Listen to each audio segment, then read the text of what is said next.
আসসালামু আলাইকুম। কেমন আছেন সবাই? আশা করি আল্লাহর রহমতে অনেক অনেক ভালো আছেন।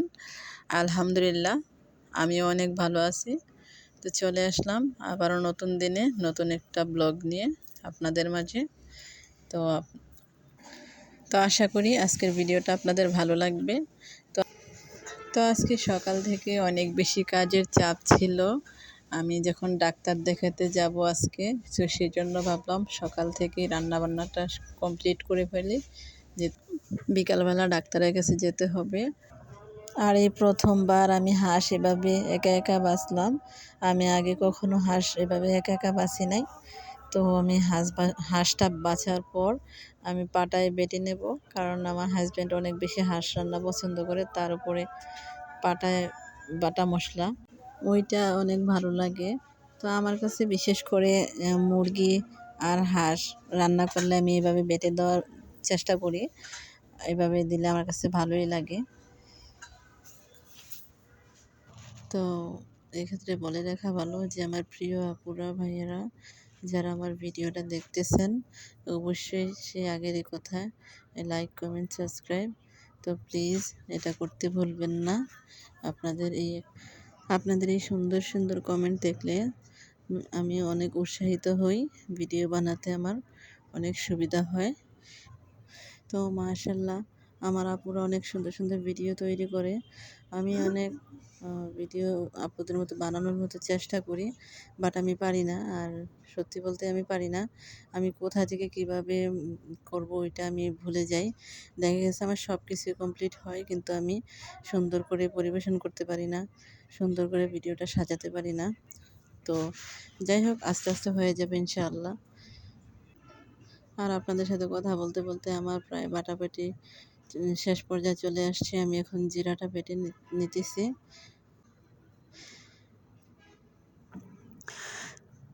জিরা বাটাটা কমপ্লিট হয়ে গেলে তারপর আমি বাকিগুলো মশলা যা আছে ওইগুলোও বেটে নেব। তো আমার জিরাটা প্রায় বাটা শেষ হয়ে গেছে। তো এখন আমি এখানে এলাচ, দারচিনি আর গোলমরিচ আর লং ওইগুলো আমি মিহি করে বেটে নিব। এই যে আমি মিহি করে বেটে নিলাম এগুলো আরেকটা বাটা দিলে একদম একদম মিহি একটা পেস্ট হয়ে যাবে। এক্ষেত্রে আমি বাটাবাটি করতেছি। বাটাবাটির শেষে আমি রান্নাটা চাপিয়ে দেব, কারণ আমি দেরি করব না। আমি এখানে যত তাড়াতাড়ি কাজটা করতে পারবো তত তাড়াতাড়ি আমি রেডি হয়ে বের হয়ে যেতে পারবো। তো আমার বাটাবাটি প্রায় শেষ পর্যায়ে, একেবারেই শেষ পর্যায়ে। তো চলে আসলাম। আমি এখন চুলাতে এটা পাতিলে হাঁসের মাংসগুলো দিয়ে দিলাম, তারপর কিছু পেঁয়াজ দিয়ে দিলাম, পেঁয়াজ কুচি।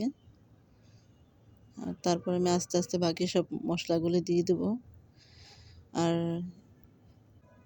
আমার আপুরা দেখি অনেক সুন্দরভাবে ভালোভাবে রান্না করতে পারে। এক একজনে এক এক রকম করে রান্না করে, কিন্তু আলহামদুলিল্লাহ আমি এভাবেই রান্না করি। রান্নাটা এটা যার যার কাছে একটা আর্ট আমার মনে হয়, কারণ যে যেভাবে রান্না করে এভাবে তার ফ্যামিলি গ্রহণ করে। তো আমি আস্তে আস্তে সবগুলো মশলা দিয়ে দিলাম, আমি আলাদাভাবে কিছু বলিনি। আর আপনারা তো জানেনই কী কী দেওয়া হবে আর না হবে। আর আমি আজ পর্যন্ত যে কবে ভিডিও বানাচ্ছি, ভয়েস ঠিকঠাক মতো দিতে পারবো আল্লাহই ভালো জানে। আমার ভয়েস করতে অনেক বেশি প্রবলেম হয়, আমি ভয়েসটা ঠিক করে কন্টিনিউ করতে পারি না। এই যে মরিচটা একটু কম কম লাগছিল, তো দিয়ে দিলাম আরও অনেকটা মরিচ, সাথে সয়াবিন তেলও দিয়ে দিলাম। আমি এটা ভালোভাবে মিশিয়ে একটুখানি রেখে দেব, যেন মশলাটা প্রত্যেকটা মাংসের গায়ে লেগে যায়। তো আমার মেশানো শেষ, আমি হালকাভাবে ঢেকে রাখবো। প্রায় আমার ঢাকা শেষ। এবার যে আমি চুলায় পাতিলটা বসিয়ে দিলাম, হাই হিটে আমি রান্না করে নেব। আমি একটুখানি হাতটা ধুয়ে পানি দিয়ে দিলাম, আমার সকল কাজ কমপ্লিট। এখন আমি চুলার আঁশ জ্বালিয়ে দেব। তো আমার ভিডিও যদি কারো ভালো লেগে থাকে লাইক কমেন্ট করবেন। তো এখন আমি চুলাটা অন করে দেব। চুলাটা অন করে আমি এটাতে রান্না করব, আর রান্না করা অবস্থায় আমি বাকি যত কাজগুলো আছে ওগুলো কমপ্লিট করে ফেলবো। কারণ কিচেনে অনেকগুলো কাজ আছে, সকালবেলার ধোয়া দিয়ে আছে, জমে গেছে, ওইগুলো ধুতে হবে। আর ফাঁকে ফাঁকে আমি একটু এটাকে নাড়াচাড়া দিতেছি, যেহেতু এটা কষানো হইতেছে। আর আমি এইসব দ্বিতীয়বার হাঁস রান্না করলাম। প্রথমবার আমি চীনা হাঁস রান্না করছি, আর এখন দেশি হাঁস রান্না করছি। আগে আমি এগুলা রান্না করতে পারতাম না। বলতে না, আমি রান্না করতাম না, আমার ভালো লাগতো না। আমার বোন বা আমার ভাবি করতো। তো এখন অবশ্য অভ্যস্ত হয়ে গেছি। এই যে আমার কষানো প্রায় শেষ, আর এখন আমার কাছে অনেক ভালো লাগে রান্না করতে। আমার কষানো প্রায় শেষ হয়ে গেছে। দেখুন কালারটা মাশাআল্লাহ অনেক সুন্দর আসছে। আমার কাছে অনেক ভালো লাগতেছে, জানি না আপনাদের কাছে কেমন লাগতেছে।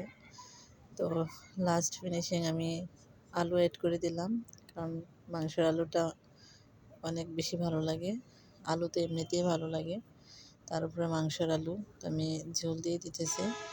এরপর যে আমার পাতিলটা একটু ছোট হয়ে গেছে, আমার বাসায় বড় পাতিল নাই, তো এটাই বড়, কিন্তু তাও এটাতে ছোট হয়ে গেছে। তো কিছু করার নাই, এটাতে কষ্ট করে রান্নাটা কমপ্লিট করতে হয়েছে। এই যে আমার লাস্ট একদম হাঁস রান্না করা হয়ে গেছে। তো আমি বাকি রান্নাতে চলে যাব। তো বাকি রান্না কি করব ভাবতেছি। তো ভাবলাম যে যাই, গিয়ে বাগানে কী আছে দেখি। তো এই প্রথম আমি বাগান থেকে 2টা কাঁচা টমেটো তুলে নিলাম। এগুলো অনেক সাইডে।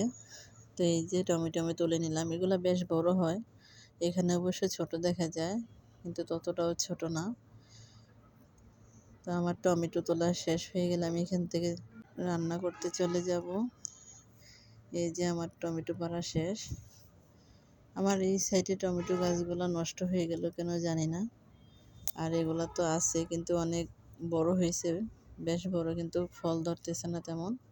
তো আমি বরবটি পারতেছি। বরবটিগুলা গাছে অনেক বড় বড় হয়ে গেছে, নষ্ট হয়ে যাবে। তো কিছুটা বরবটি আমি তুলে নিলাম।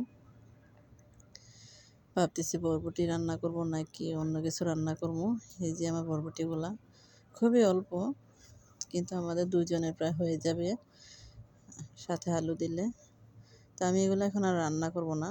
আমি ফ্রিজ থেকে ফুলকপি নামালাম, ফুলকপি দিয়ে মাছ দিয়ে রান্না করব। তো ফুলকপি কেটে নিচ্ছি। আমি পুরো রান্নাটা তুলে ধরতে পারবো না, কারণ ভিডিওটা অনেক বেশি লং হয়ে যাবে, সেই জন্য। তো ফুলকপি আমি এই পর্যায়ে কেটে বেছে ধুয়ে নিলাম, মাছ ভাজি করতেছি। তো আপনাদেরকে এই পর্যায়ে একটা কথা বলি, আমি গত 2 দিন যাবৎ ডাক্তারের কাছে আসা যাওয়া করতেছি, সেই কারণে ভিডিও নিয়মিত করতে পারতেছি না।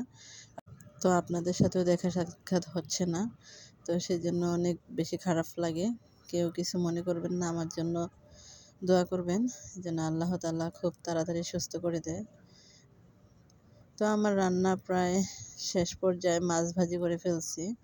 এখন মাছগুলো উঠাই নেওয়ার পর আমি তরকারিটা রান্না করে ফেলবো। সিম, আলু, ফুলকপি, টমেটো একসাথে রান্না করলে অনেক ভালো লাগে, বাট আমার বাসায় টমেটো নেই।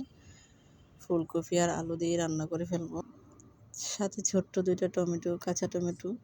তো এইখানেও আমার কড়াইটা অনেক বেশি ছোট হয়ে গেছে, কিছুই করার নাই, যেহেতু একটাতে আমি তরকারি রান্না করে ফেলছি, আর এটাতে একটু কষ্ট করে রান্না করতে হবে। তো এই পর্যায়ে সবাই ভালো থাকবেন, সুস্থ থাকবেন। আমার কথায় যদি কারো কোনো আঘাত লেগে থাকে তাহলে ক্ষমা করবেন। আল্লাহ হাফেজ, আসসালামু আলাইকুম।